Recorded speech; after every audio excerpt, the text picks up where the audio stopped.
Imagine being told that Iran, the modern nation we know today, is far more than a country in the headlines.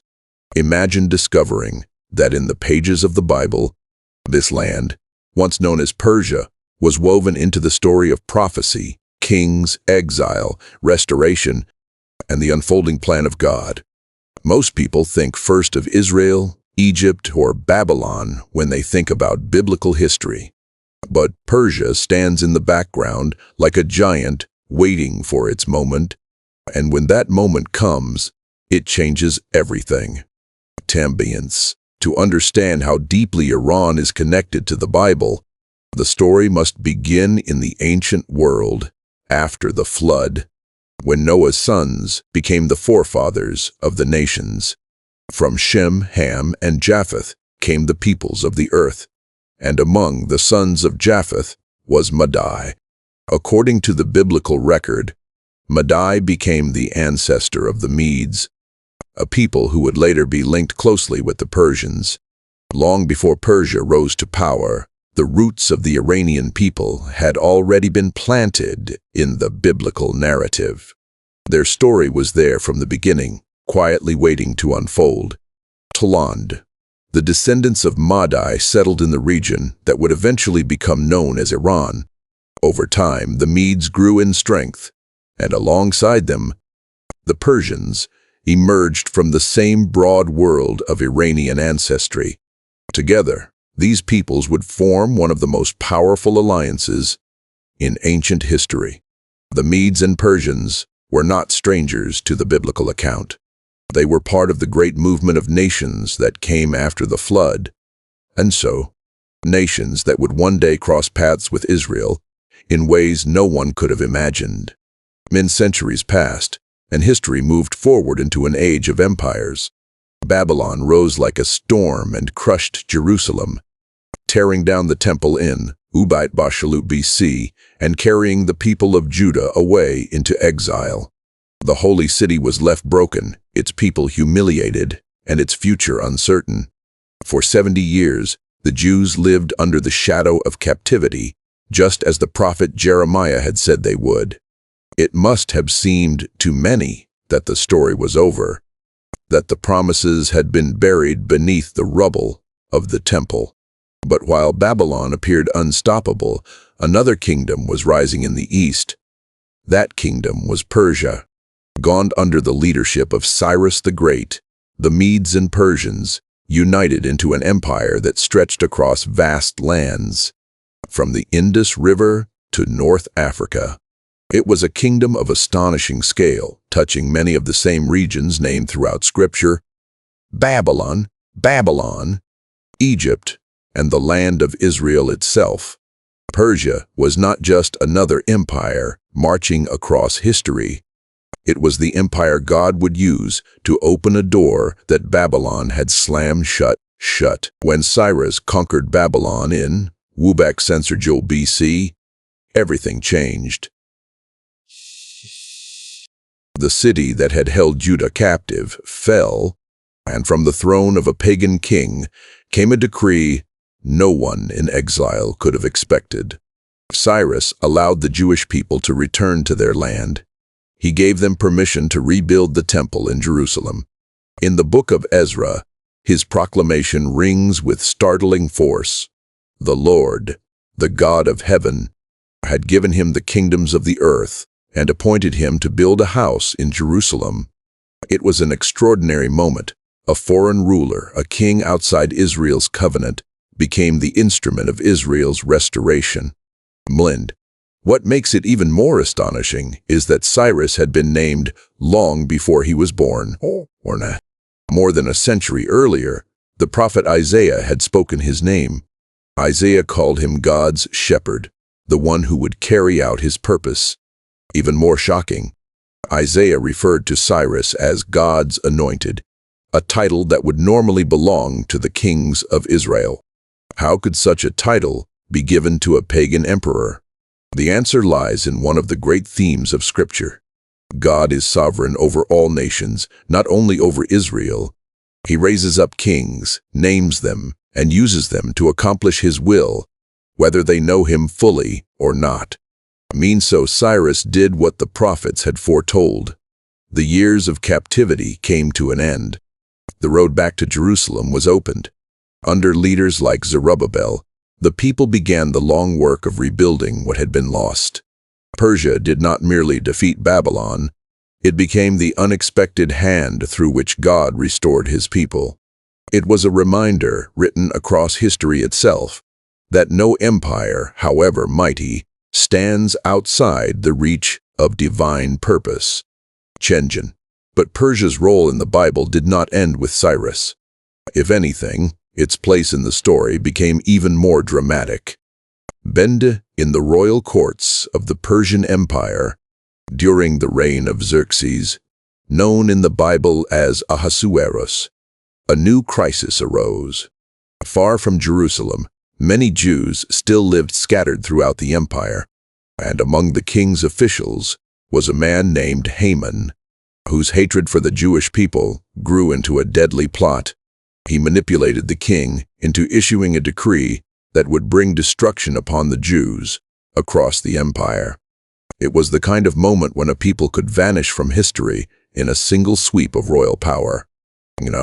But hidden within the palace was a young Jewish woman named Esther. To Bende she had become queen, though few knew her true identity. Guided by her cousin Mordecai, Esther was forced into a choice that could cost her life. To approach the king uninvited was dangerous, yet silence would mean death for her people. Mordecai's words to her have echoed through generations. Who knows whether you have come to your royal position for such a time as this? It was a question, but it carried the weight of destiny. Esther stepped forward. She revealed who she was. She exposed Haman's scheme. And in one of the great reversals in biblical history, the decree of death was overturned. Haman fell by the very evil he had planned, and the Jews were given the right to defend themselves.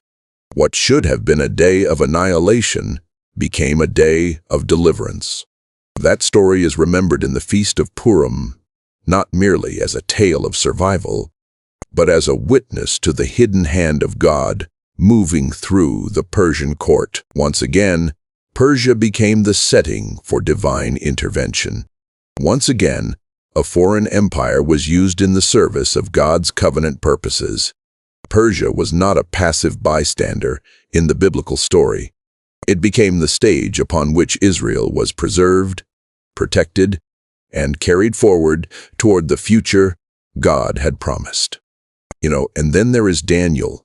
Daniel lived through the fall of Babylon and into the era of Persian power.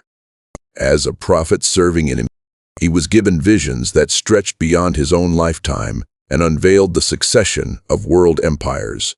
In Nebuchadnezzar's dream, recorded in Daniel, the statue of many metals represented kingdoms that would rise and fall in sequence. The silver chest and arms symbolized the Medo-Persian Empire, the power that would come after Babylon. Persia was not simply another nation on a map, it was part of a prophetic timeline.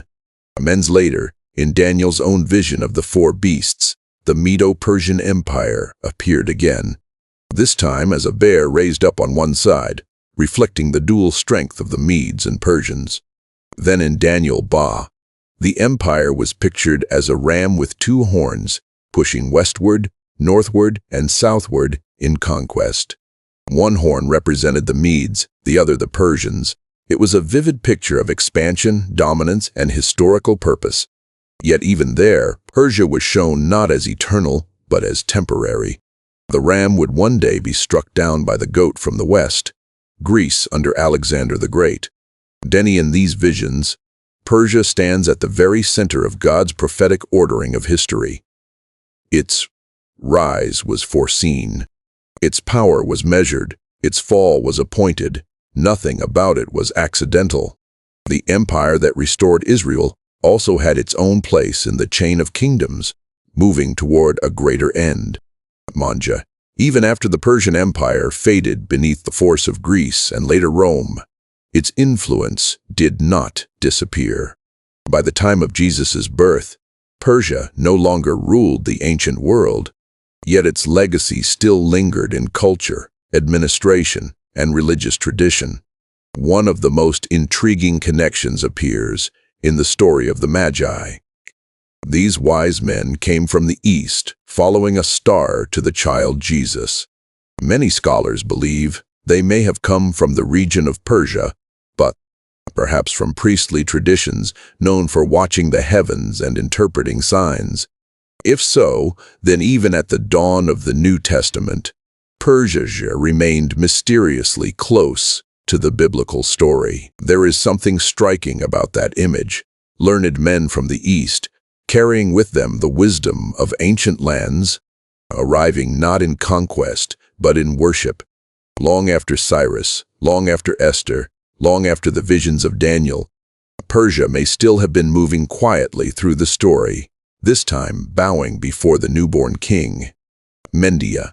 The Persian world also left behind a model of governance marked by unusual tolerance for local customs and religions. Under Persian rule, subject peoples were often allowed to continue their own worship and traditions. That atmosphere helped Jewish communities survive and even flourish across the region, in ways perhaps unseen.